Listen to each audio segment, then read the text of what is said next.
Good morning, I'm Angelo Castro III. I'm Mary Monreyes. We bring you the news and the views that make you think. Sometimes we agree, sometimes we don't. This is News and Views, and here are today's headlines. The confirmation charges hearing against former President Rodrigo Duterte is set to begin today in The Hague, Netherlands. Supporters of drug war victims call for justice and accountability before the confirmation of charges hearing against former President Rodrigo Duterte. President Bongbong Marcos and Naga City Mayor Leni Robredo denied discussing 2028 plans in a recent meeting. And Senator Robin Padilla and political pundit Ronald Llamas exchanged statements after the senator denied plans to run for vice president in 2028. The hearing for the confirmation of charges against former President Rodrigo Duterte will begin today. Let's get the latest from One News anchor Angela Lagunsad Castro, reporting live from The Hague, Netherlands. Ayun, si Angel Puyat. Wala pang tulog yan. Ano ba bago? Ano ba atmosphere? Ano ba? Magulo ba? Ano ba what's happening? Well, for a start, as you can see, it's windy and very cold here in The Hague, Netherlands. It's already 3 in the morning here. And of course, for the update of yesterday's happening, Duterte panagutin. Let's listen in first.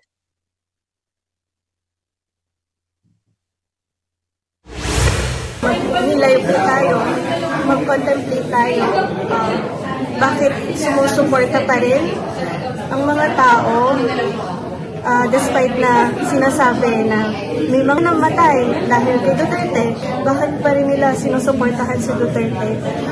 Tingin ko maganda pong pag-nilayan natin yun, na why are we still supporting murders? Why are they still supporting a murderer?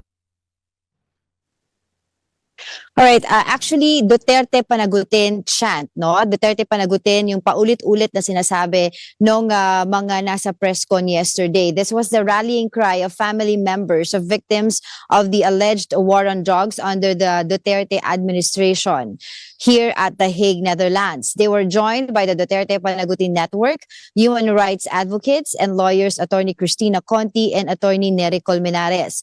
On the eve of the confirmation of charges against former President Rodrigo Duterte, the network held a press conference to reiterate their call for justice for the victims of alleged extrajudicial killings or EJKs. While the confirmation of charges was delayed for 5 months, the families expressed relief that it is finally proceeding, calling it proof that their long fight for accountability is bearing fruit. They remain hopeful for a favorable outcome. Some families also had a direct message for the supporters of the former president. Yun nga yung kaninang pinakita natin, ano? Meanwhile, Duterte has waived his right to appear at the proceedings. And for Lore Pasco, mother of the 2 EJK victims, this absence does not weaken their resolve. Let's listen in. Katulad ng sinabi ni Duterte, siya po ay matanda na, napapagod na. Bakit ako? Matanda na rin po ako eh. Parehas lang kami, pero hindi po ako napapagod para kamtin ang hustisya, hindi lang po para sa aking mga anak, kundi sa buhay at karapatan ng lahat ng mga biktimang kanyang pinaslang.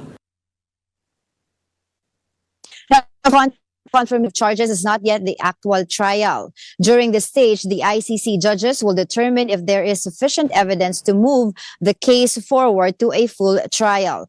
The proceedings are scheduled today, February 23 to February 27.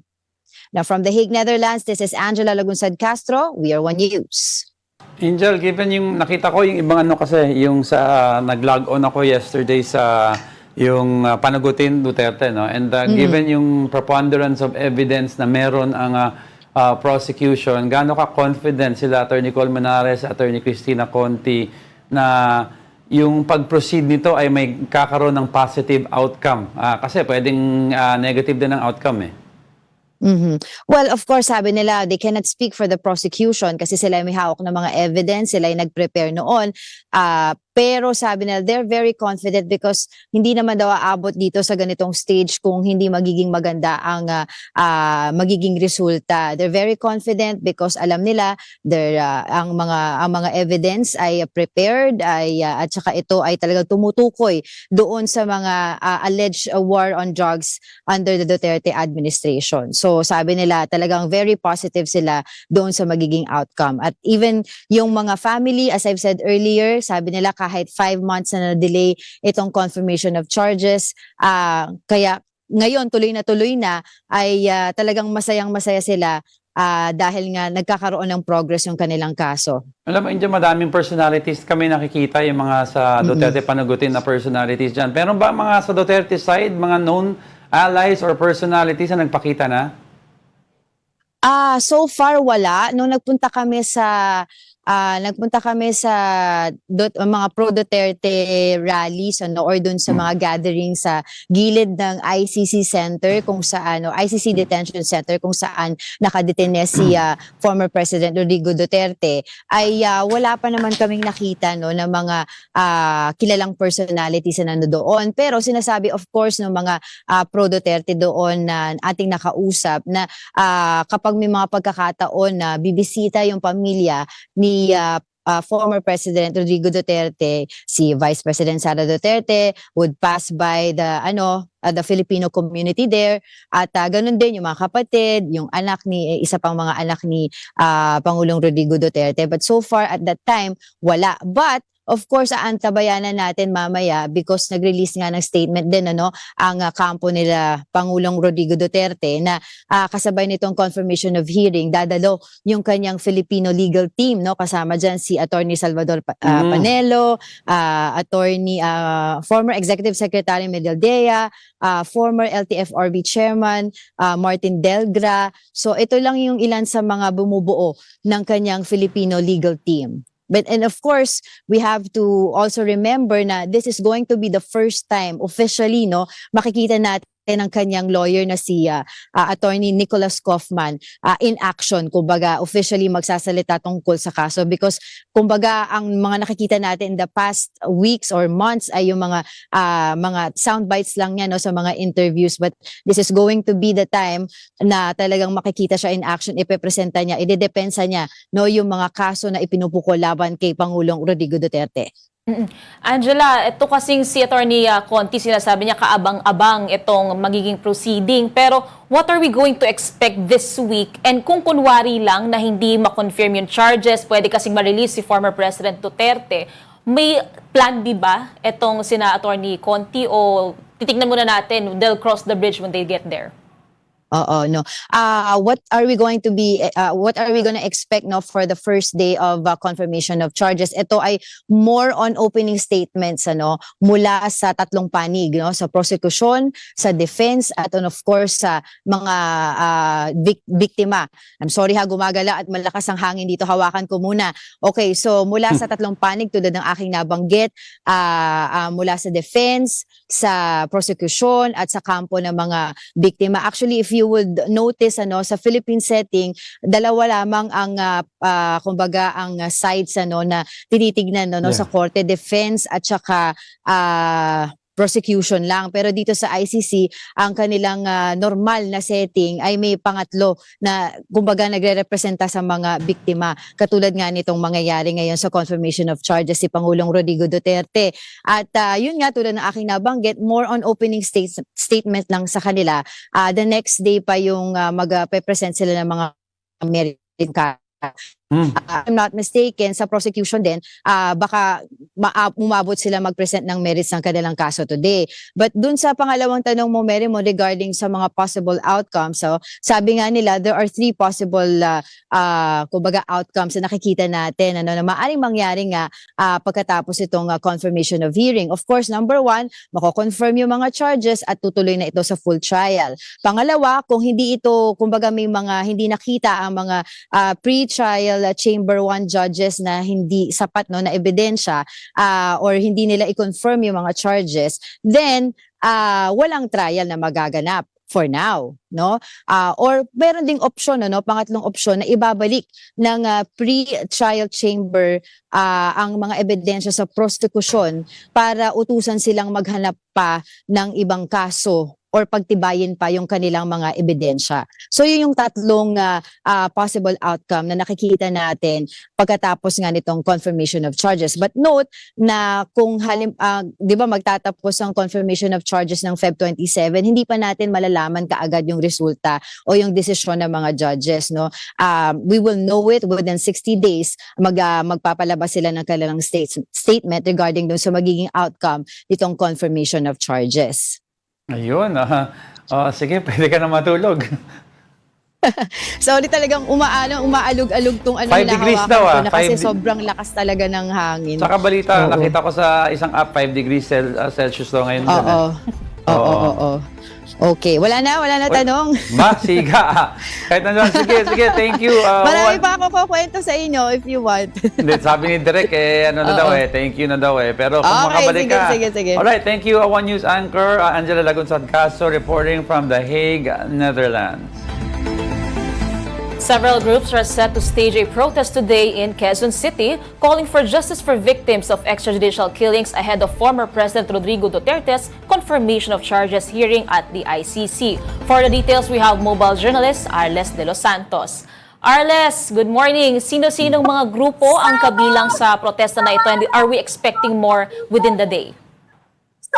Magandang umaga, Mary Mondo. Nandito na tayo ngayon sa Boy Scout Circle dito sa Quezon City kung saan nagpapatuloy mula kaninang alas 9 ng umaga yung kanilang protesta nga para nga sa kanilang panawagan ay convict si dating Pangulong Rodrigo Duterte dahil sa madugong war on drugs ito kung saan kasama daw sa mga nakitil o sa mga buhay na nawala ay yung buhay ng mga kabataan, mga ama at mga ina na marami pa daw sana makagawa ng napakarami pang bagay para sa kanila ng mga pamilya pero bigla na lang naglaho dahil nga daw dito sa madugo na war on drugs ni dating Pangulong Rodrigo Duterte. Dito ay so far grupo ng Akbayan at Tindig Pilipinas, Siklab, ang nandito at Atom, yung patuloy na nagpo-protesta dito at ipapakita ko sa inyo yung sitwasyon dito at kung maaari mapakinggan din yung kanilang mga panawagan.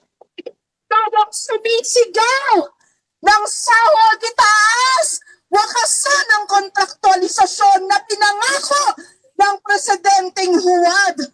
Sa kanyang kampanya, sinabi niya, Kasama dito sa mga nakahawak nilang banner dito ay bring him to jail, kulong, lahat ng rakot at justice for EJK victims. Gayon din yung people power versus Duterte's EJK convict Duterte. Ito kasi ay kabahagi ng kanilang build-up program bago nga yung ika-14 na anniversary ng People Power Revolution kung saan inaasahan na ito yung magiging ikatlong bahagi ng trillion peso march. Kaugnay pa din doon sa pagpapanagot sa mga dapat managot sa napakalawak na usapin ng flood control project anomalies sa ating bansa. At ayon sa kanila, kadugtong daw, ito yung kanilang protesta, yung panawagan na makusik nga si dating Pangulong Rodrigo Duterte doon sa naging lisensya ng EDSA na dapat daw talagang kilalanin yung mga karapatan ng ating mga kababayan at masiguro ang kaligtasan ng publiko saan man magpunta sa ating bansa.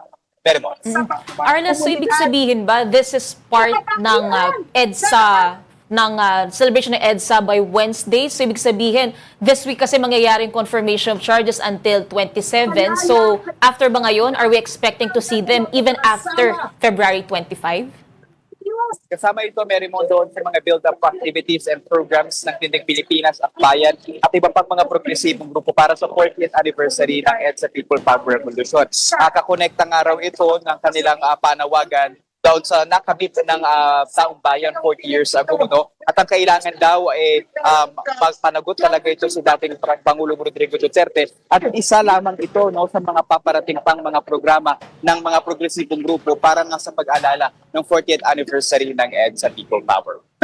Ayun, Arles, klaruhin ko lang, kasi ang daming nagpapahiwatig na magra-rally din sila on the 25th, pero iba-ibang grupo to, May ano pang other major groups na alam mo na makikilahok?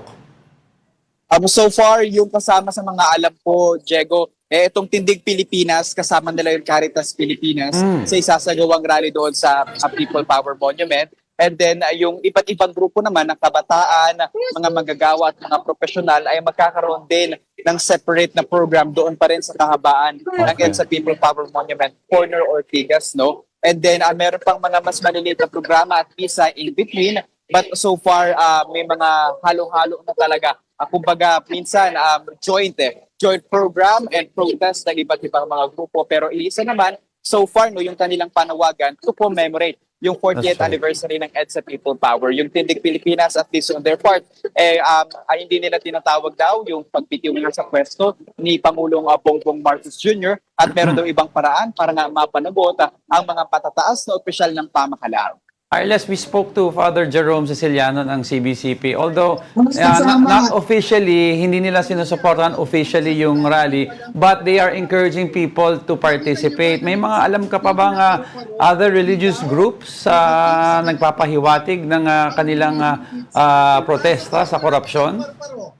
So far, wala pa tayong naririnig, Diego. Aabangan natin kung magkakaroon pa nga ba talaga. Kasi if you remember, yung first and second trillion peso march, no, nagkaroon ng mga pagkilo sa Luneta at sa EDSA People Power Monument. Pero kasabay ng mga iyon, kahit ang kanilang panawagan ay mapanagot yung mga opisyal ng pamahalaan, merong mga Duterte leaning or mga kaalyado ni dating Pangulong Rodrigo Duterte na nagrarally, particularly doon sa Gate 4 ng Camp Aguinaldo. So, maabangan natin kung parehas nga ba yung mangyayari dito dahil if you remember itong essence ng EDSA People Power, naalis sa posisyon si dating Pangulong Ferdinand Marcos Sr. and 40 years later, anak niya yung nakaupo. So maybe it will make sense kung kaparehas ng panawagan at pagnanais yung kanilang isasagawa sa paparating na anibersaryo nito.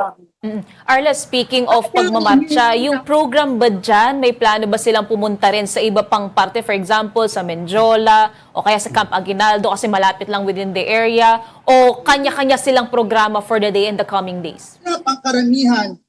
Iba-iba yung mga programa nila, Merimo, no? But so far ito, mag-stay yung kanilang protesta dito. Yung sa 23 naman, 25 naman rather, no? Kasunod pa din yung kanilang mga programa doon. May mga kortseng marcha at mga bisa. Yung ibang mga grupo, iba-iba din yung kanilang mga programa. But at least for the Tindig Pilipinas, kung di tayo nagkakamali, wala na silang programa doon sa Menjola and sa Luneta kasi kaibang grupo pa yung nagawa ng programa doon dati. Muli po mga pamilya. Alright, thank you for that. It's Mobile Journal, Arles de los Santos. Now, as the country prepares to mark the 40th anniversary of the 1986 EDSA People Power Revolution, commemorative events have been held in various areas. Here's the report from Mobile Journal, Evan Tarinque. The People Power sa QC event kicked off the celebration for the upcoming 40th anniversary of the historic 1986 People Power Revolution. The gathering, held at the Quezon City Memorial Circle, highlighted the theme, Awit at Aksyon kontra Korupsyon, bringing together music and advocacy on one stage. Several OPM icons took part in the event, performing songs closely associated with the spirit of EDSA. Ai Sigera opened the main program with the performance of Bayan Ko, drawing strong emotions from the crowd. Brothers Arkin Magalona and Elmo Magalona also took stage performing Kaleidoscope World, a song by the late king of rap, Francis Magalona. Meanwhile, Evidancel serenaded attendees with his songs Makita Ka Muli and Burnout. For many in attendance, the event was more than just a concert. It also served as a platform to show that the youth remain engaged in national issues. Kasabay ng pag-aalaala natin sa EDSA, kasabay din ng pagkuha natin ng pananagutan para sa lumalalang korupsyon at dinasya sa ating bansa. The event aimed to show that peaceful action and civic participation remained alive for decades after EDSA. Troubled ang country natin, obviously, and divided. Maraming maling akala, maling paniniwala. Marami din na tama, pero we don't see them as much. On Sunday, a prayer power gathering was also held at the EDSA Shrine, led by Cardinal Pablo Virgilio David. Among those present were Senator Bam Aquino, Representatives Percy Sendenya, and Attorney Chel Jokno. 1987 Constitution, hindi man ito perpekto, ito'y bunga ng EDSA. People Power. And it has taken us 40 years to evaluate it. On February 25, the third leg of the Trillion Peso March is set to take place at the People Power Monument, coinciding with the anniversary of EDSA People 1. Kapatid Mobile Journal Ivan Tarinque, we are One News. Yun, so sa 25th, 40 years ba? 40 years. 40 years. So, madami rin na, madami yung mga hardcore EDSA group ang nagagalit na nahahaluan daw ng current corruption state. Kasi yung mensahe daw ng EDSA for them, hindi dapat haluan ng ibang mensahe because you have to remember EDSA was born out of yung martial law era, tas may mga martial law victims at may laban na hindi pa sila resolved, 'di ba? And yet hahaluan mo ng current state of issue. Gusto sana ihiwalay daw yung dalawa. Yan yung isa sa inaabangan ko kasi last time nagkaroon yung peso march, nung pumunta sila, it was supposed to be a peaceful rally, pero yes, nung pagpunta ng Menjola, may mga humalo. So medyo yung mga nakausap natin doon, nagkaroon din sila ng pagkadismaya na iba naman yung plano talaga nilang mensahe for the day. Pero nagkaroon lalo ng gulo, especially sa Recto Avenue. Yung hindi ko natanong kay Arles kung meron na siya nakita, may one piece na flag. Yung humalo, yung yung mga nakaitim, yes, yung mga nakamask. Na-resolve ba yun kung sino ang pumondo sa kanila? Actually, marami kasing narratives kung saan sila nanggaling. Even ako, yung mga nakausap ko, So walang resolution officially? ang nasabi, yung iba, nag-abang lang daw talaga sila sa Menjola area, sa Recto Avenue. Yung ibang nakausap ko, though syempre yet to be confirmed talaga to, inutusan daw silang pumunta doon. Inutusan daw sila. Mga gang di ba? Mga gang daw. Yes, halo-halo sila. And joining us now is Judy Miranda, co-convener of the Trillion Peso March Movement. Good morning po.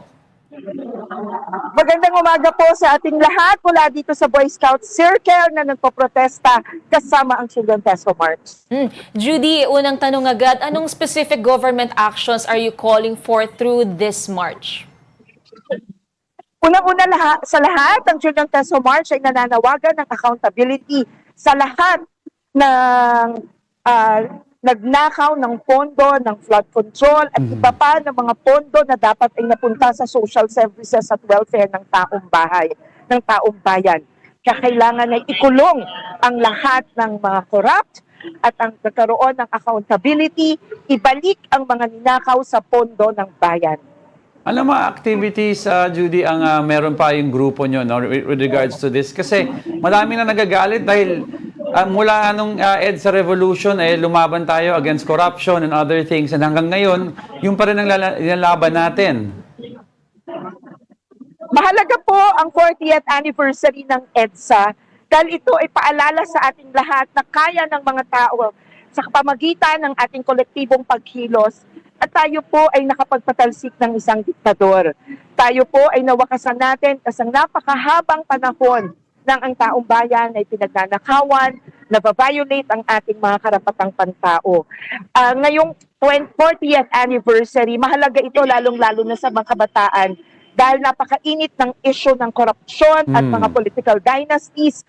Ang paalalang ito ay nakita natin noong September 21 at November 30 ay kumikilos ng muli ang taong bayan. Kaya ang aming tema sa February 25, tayo ang people power. Noon, ngayon at bukas. That's a very strong message, no? Pero you mentioned political dynasty. Ano ba official stance ng grupo nyo regarding political dynasties? Sinusuportahan ang mga legislasyon na ngayon ay proposal sa pangunguna ni Senator Risa Ontiveros na wakasan ng mga political dynasties na isa sa mga dahilan kung bakit patuloy na hindi nagkakaroon ng monopoly ang lahat ng mga malalaki na mga landlords at mga known na politically ay hindi naman nagsisilbi sa taong bayan kung hindi ginagawang negosyo lamang ang pagpasok sa politika. Kaya at sinusuportahan ito, dapat ay immediately maging batas, sinusuportahan ito ng ating COMELEC, sinusuportahan ito ngayon ng ating mga pambansang mga leader ng ating bansa ngayon na dapat ay mawala na ang political dynasty para ma-equal na ang playing field pagdating ng 2028 elections ay tunay na magkaroon ng boses ang taong bayan sa sino dapat ang mamuno at mapagkakatiwalaan humawak ng pondo ng bayan na galing sa dugot pawis ng mga buwis ng mga manggagawa. Oh, Judy, sa mga lumipas kasi na trillion peso march, ang pinaka sinasabi ninyo at saka ng mga coalition, peaceful rallies ang gusto nyo panghawakan. Pero sa mga lumipas din, especially yung last times nung September sa Recto Avenue, may mga humalo na mga kabataan na nag-cause din ng gulo at ng damage sa mga public properties. Kayo po ba, how are you planning to encourage the youth to participate at the same time, safeguard them from this chaos na pwedeng magbunsad nitong mga rally or marches na gagawin ninyo? Una, tiniyak ng trillion peso march, tulad na rin ng aming mga ginagawa mula pa ng September 21 at November 30, ay merong koordinasyon sa Quezon City Dipo, sa local government. Kasama natin ang ating mga leader ng simbahan, ng CBCP, Caritas, ang SEAP at iba't ibang mga institusyon. Nagkakaroon ng mahabang preparasyon, mga dialogo, para tiyakin ang kaligtasan ng lahat at ma-uphold ang karapatan para sa ating pong freedom of assembly at freedom of expression ng mga nararamdaman at nais na ipanawagan ng taong bayan. Kaya naganap na po at may permit ang Trillion Peso March, nagka-walkthrough na po nung isang araw at tiniyak na ang ating installation ng mga stage, ang security, na dialogue na rin po namin ng MMDA chairperson para dito. Tinitiyak namin na sa hanay mulat sa pool ng Trillion Peso March ay mas pinahahalagahan natin ang boses ng iba't ibang mga sektor na naniniwala na ang isang rally ay pwedeng magiging prayerful, peaceful, pero may paninindigan. Judy, matanong ko lang din pala. So for the record, yung mga nakaitim na mga kabataan na nakamask, yung may dalang one-piece flag, so for the record, they're not affiliated with the Trillion Peso March? Hindi po affiliated at kung babalikan po natin ay marami pong rallies noong nakaraan, iba't ibang grupo, iba't ibang lugar. So iba po ang Trillion Peso March nasa People Power Monument, merong mga nasa Luneta. At ngayon din naman ay welcome po sa Trillion Peso March ang iba't ibang mga rallies dito sa Metro Manila, sa iba't ibang bahagi ng bansa dahil hindi lang po sa EDSA magaganap ang mga protesta. Kaya may iba't ibang mga grupo, iba't ibang panawagan. At sa Trillion Peso March, ang ating panawagan muli ay nakasentro sa usapin ng ang lahat ng may sala sa taong bayan ay dapat makulong at dapat tiyakin natin na ang mga proseso ay nare-respeto. Well, finally, Judy, siyempre, ang tanong ng marami, after this 25th, ano pa ang meron activities sa inyo? And baka you'd like to invite the public to join? Maraming salamat muli. Sa February 25 ay maghapon ang mga pagkilos sa ating pong People Power Monument. Sa umaga pa lamang ay may naroon na pong prayer march kasama natin ang mga taong simbahan ng mga madre. Sa EDSA Shrine, alas 8 ng umaga, ito'y magmamarsya ng 9 o'clock patungo ng People Power Monument. At dito po ay itatayo na po ang iba't ibang mga booth na meron pong mga interactive games, information tungkol sa People Power at sa anti-corruption campaign. Ang main program po ay alas 3 ng hapon, kasama natin si Cardinal Ambo David. At kasama po rin natin dito ang Caritas Manila, ang SICLAB, ang mga manggagawa ng Nagkaisa Labor Coalition, ang IDFED Human Rights Alliance, ang mga kasama mula sa Kalipunan. At marami pa pong iba, syempre po ang SEAP, ang iba't ibang mga eskwelahan sa hanay po ng nag-declare ng academic holiday. Sa gabi ay meron po tayong alas 6 na high mass na pangungunahan po ni Bishop Sok na siya po ang nanguna rin noong People Power. At sa gabi rin po muli, alas 7 ng gabi, sa Centris Eton, Cyberpod ay meron pong konsyerto na pangungunahan po ng mga kabataan na magsisimula na po ng People Power Movement na ito po ay buong taon nang gagawin. At ang kasama po natin dito ay ang Ben and Ben para sa konsyertong ito. At sa darating na Marso, ay meron pong mga pagkilos sa iba't ibang mga diocese at patuloy na mga discernment circles, patuloy na mga fora at mga assemblea at pagpapalakas para po sa ating po mga people power circles sa mga communities. Kaya sa buong taon ay hindi po kami titigil dahil tuloy-tuloy ang kampanya para sa pagpasa sa batas ng anti-political dynasty. All right, thank you for that. Judy Miranda, co-convener of the Trillion Peso March Movement. We'll be back with more stories after the break. Keep it here on One News.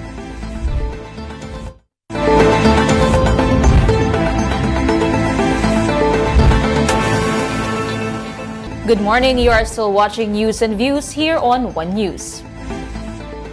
Former political rivals President Bongbong Marcos and Naga City Mayor Leni Robredo crossed paths anew, but both say their meeting was focused on public service, not politics. Here is the report. From being rivals in the 2016 and 2022 elections, residents of Naga witnessed a rare moment as Marcos and Robredo crossed paths again last weekend.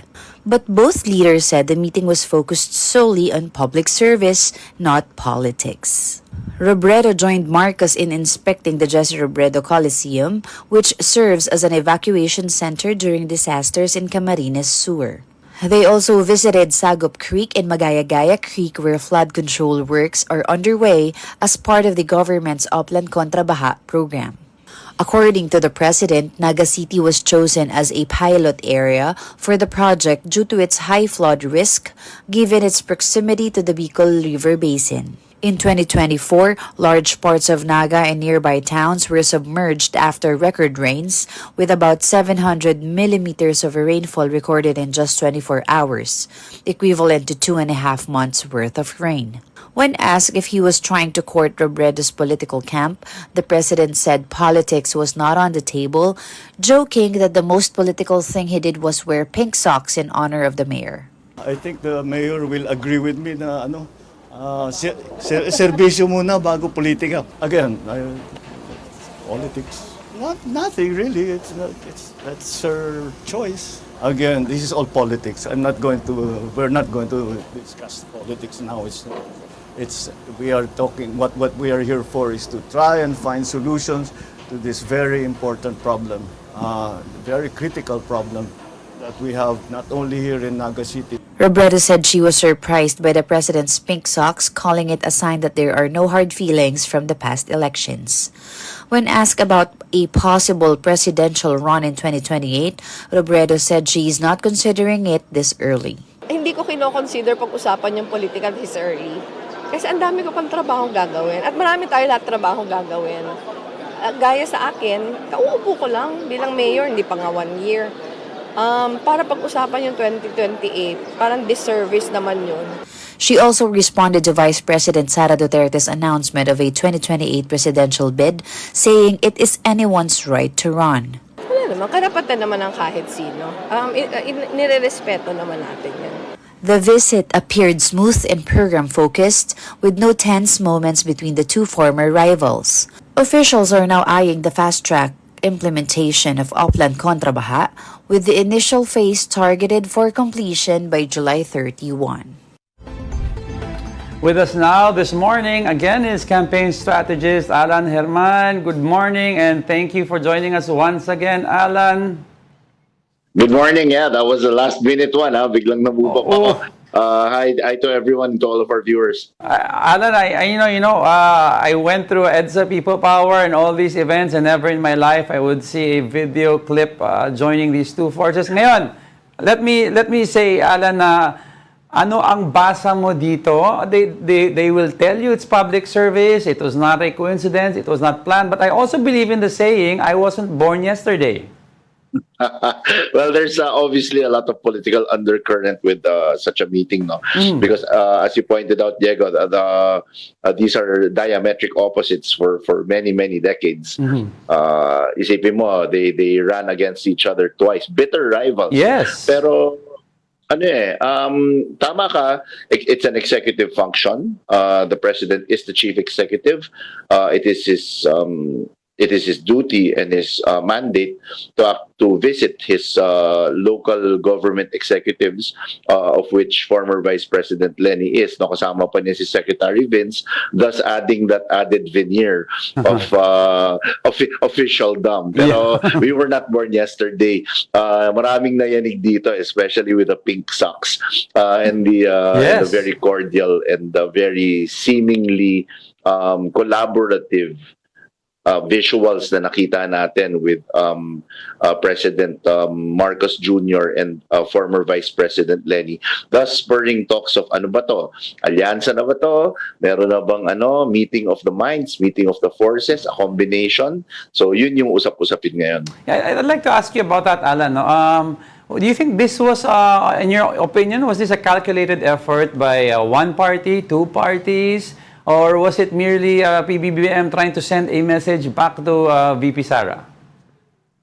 Well, I'll say that all of my spidey sense, my so-called spidey sense of being in this game for a bit of time already, says that political upmanship ang nangyayari dito. It's a brilliant, fascinating, often entertaining game of political chess happening, wherein VP Inday Sara stole the thunder from the impending impeachment proceedings against her by making that announcement.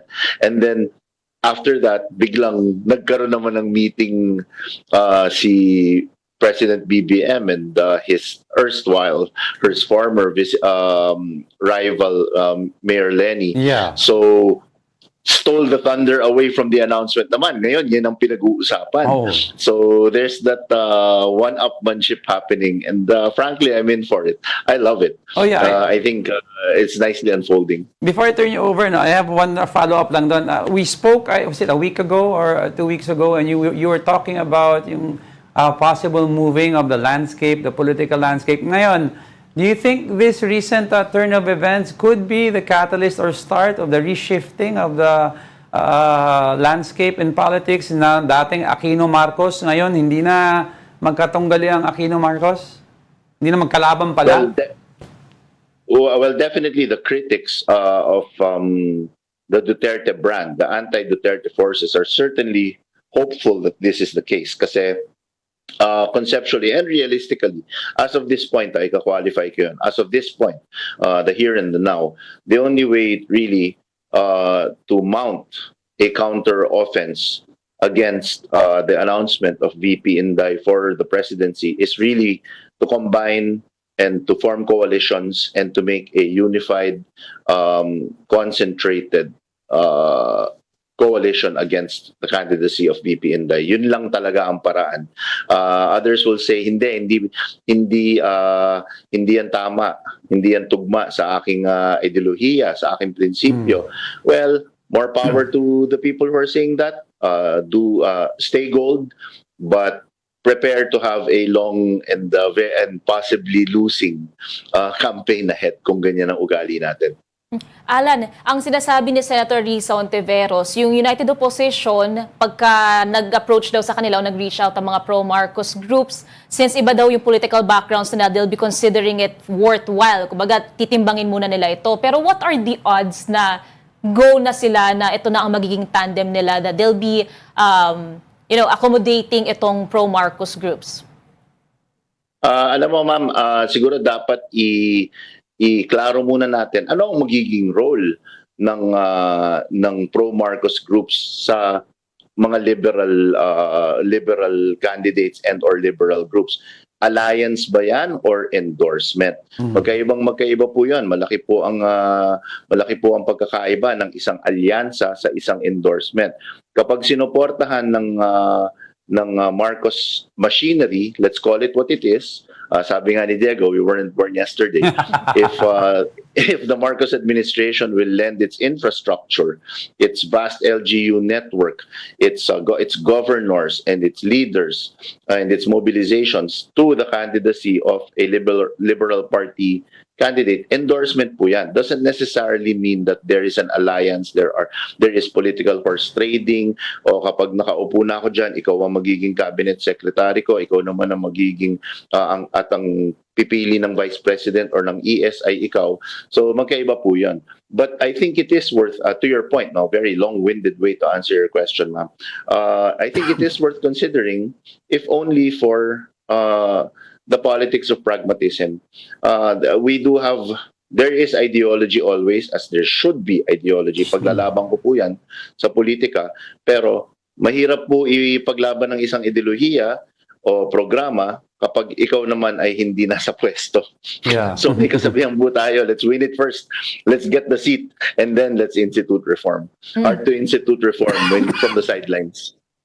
Alan, ang sinasabi rin dito, importante raw na yung common candidate nila or yung standard bearers nila, ma-establish talaga nila ito with common principles. So if maging part ng strategy talaga to collide with the pro-Marcos groups. Paano naman yung optics kaya sa mga botante? Kasi syempre sa kanila, nakikita nila it's a division of political stances, of values, principles. Pero pag nagsama ito, ano kaya, what's in it for the voters naman, especially the youth? Ang ano dyan kasi is it's a calculated risk. Absolutely, there will be some fall off. There will be some cast off. May mga nata-turn off talaga. Even now, makikita natin sa social media.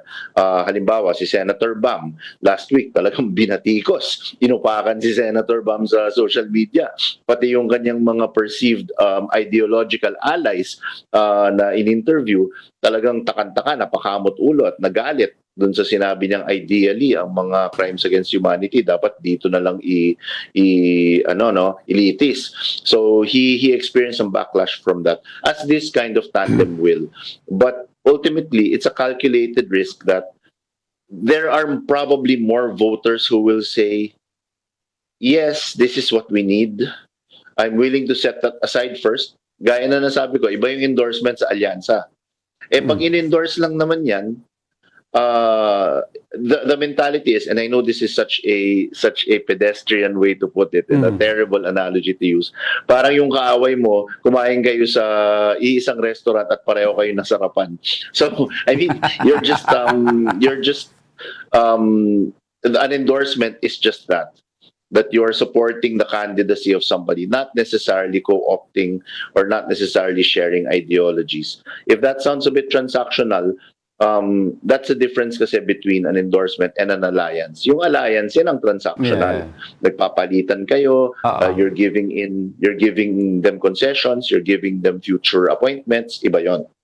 Okay, Alan, the mere fact that we're talking about this now, something happened a few years back, even before this PBBM election. And you have, please help me understand, what kind of PR messaging effectively did PBBM have to a point that when he hit the ground running as president, parang he endeared himself right away. Not right away, but little by little, he was creeping into the mindset of the yellows and the pinks that he became acceptable. And kung iisipin mo, the only reason why naging relevant ulit si PBBM, he gained ground, is because President Duterte gave him concessions by burying his father sa libingan ng mga bayani, and had policies that were friendly to PBBM. Was it a matter of PBBM distancing himself from his dad's legacy? Well, that's one, that's one. But I think the greater part is, and this is, this is the reality of it. I think it's really the ABS phenomenon. Anybody but Sara or DDH, yung Duterte diehard haters. Kung may DDS, Duterte diehard supporters, nagkaroon din ng polar opposite yan, yung Duterte diehard haters. And this is a very prevalent psychology, di ba? It's a human behavior. Yeah. The enemy of my enemy is my friend. So a lot of that is because of that. Ang hindi talaga siguro pinaka-glaring, pinaka mahirap lunukin para sa mga quote-unquote liberals, pinklawans, and the yellows is yung pagpatay sa tao. Yun ang literally getting away with murder. Yung pagpatay talaga. It's really the EJK issue. And on top of that, there was really very, very pronounced persecution of the quote-unquote yellow pink forces during the time of President Duterte. Not so much during the time of our president now, That's right. Ferdinand Marcos Jr. So it's a combination of those factors that has somehow made him acceptable. I won't go so far yet, Diego, as saying appealing, but siguro katanggap-tanggap. Katanggap-tanggap. Okay, now let's move forward a little bit. Now that we have these two events, VP Sara announcing her candidacy, and you have PBBM wearing his pink socks. Ano makikita mong galawan from may lobbying na mangyayari dyan? Kasi you have to face it, 18 months is a critical time for election. So ano makikita mong movement sa Congress, particularly sa mga LGUs also? Malaking bagay ang LGUs sa election. Ang dream scenario para sa, so let's take it from a lens of paano mamamatch or paano tatalunin ang tidal wave of Duterte, the Duterte forces How do you match that or at least stop that? Let's take it from that lens para lang malinaw sa ating mga nanonood at tagapakinig, no? The dream scenario is if you get a charismatic crusader type candidate. In this case, the highest statistical one ranked right now is Vice President Leni Robredo, former Vice President Leni Robredo, and then you tandem her with a populist, fully formed, fully developed, mass-based politician.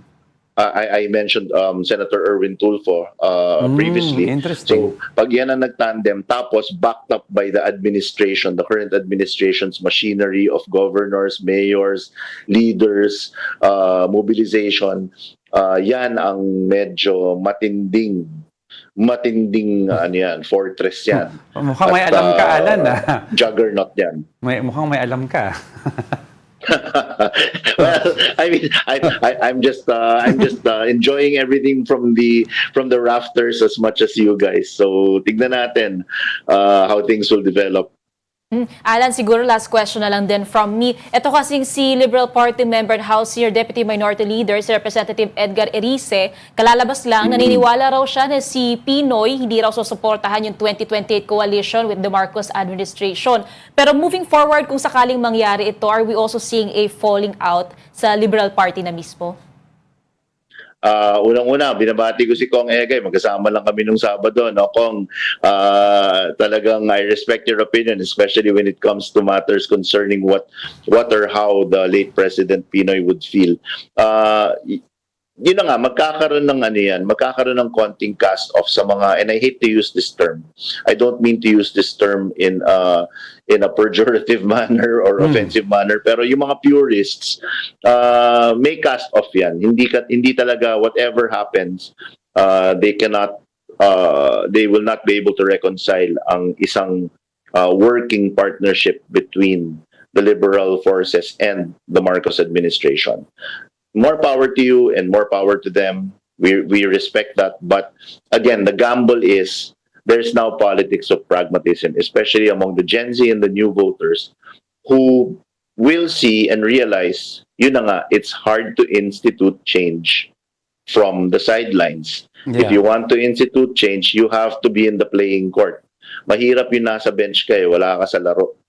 'Di ba? Paano mo babaguhin ang sistema kung wala ka pa sa sistema? If that sounds like I'm being morally compromised or ethically compromised, I'm just saying this from a lens of a campaign strategist.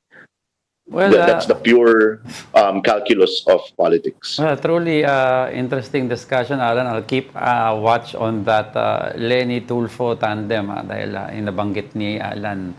But for now, thank you for joining us. Hope to have you back again for further discussions. That was campaign strategist Alan Herman. Maraming salamat po. Magandang hapon. Senator Robin Padilla denied plans to run for vice president in the 2028 elections.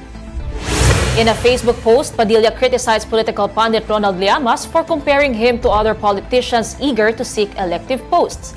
He said he follows party rules and emphasized that decisions on candidacies within PDP Laban rest with its chairman, former President Rodrigo Duterte. In response, Llamas questioned Padilla's independence and commitment to public service. He noted that in past interviews, Padilla said he might run for vice president in 2028 if asked by former President Duterte, a statement seemingly at odds with his latest denial.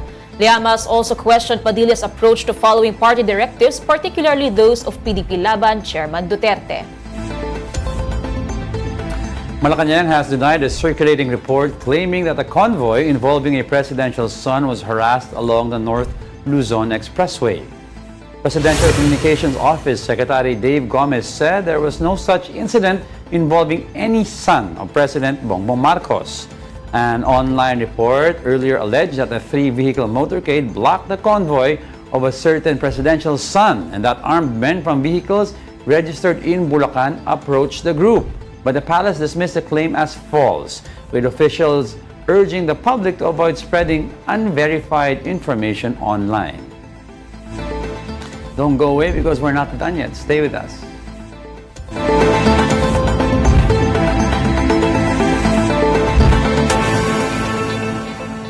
Welcome back. You're still watching News and Views here on The News. Music and advocacy took center stage as groups and artists gathered at the People Power sa QC event to kick off activities for the 40th anniversary of the 1986 People Power Revolution. Mobile Journal Evan Tarinque has the report.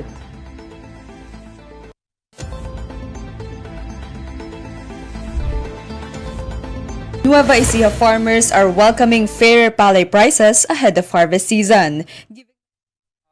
Interesting nga yung napag-usapan natin kanina with Alan. Those are movements to take a look at, especially approaching EDSA People Power, Yes. 40th anniversary. Madaming mensahe lalabas dyan.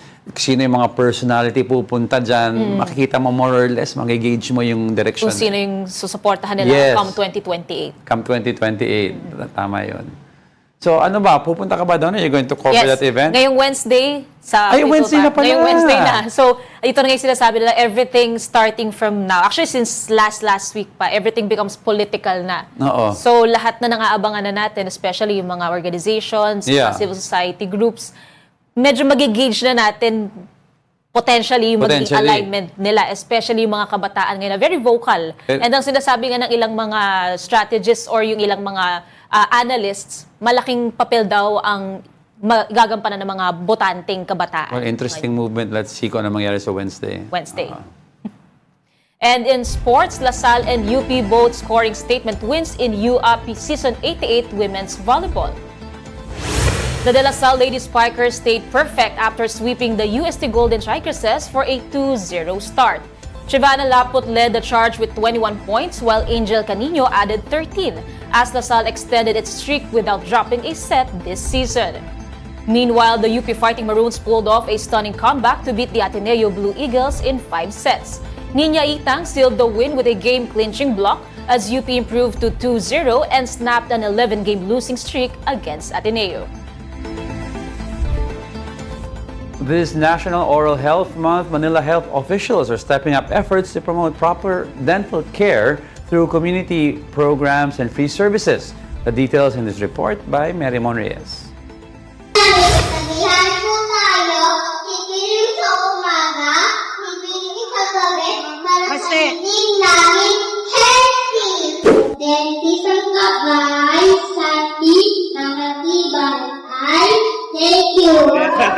Mga bata, nagtututbrush ba tayo?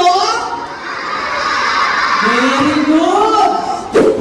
Colorful tricycle floats, advocacy quotations, t-shirt designs, and showcasing of oral health confidence. The Manila Health Department or MHD celebrated last Friday its 22nd National Oral Health Month. Held in Jacinto Zamora Elementary School, public dentists from Manila's 6 districts altogether held the importance of teaching oral hygiene to children and adults.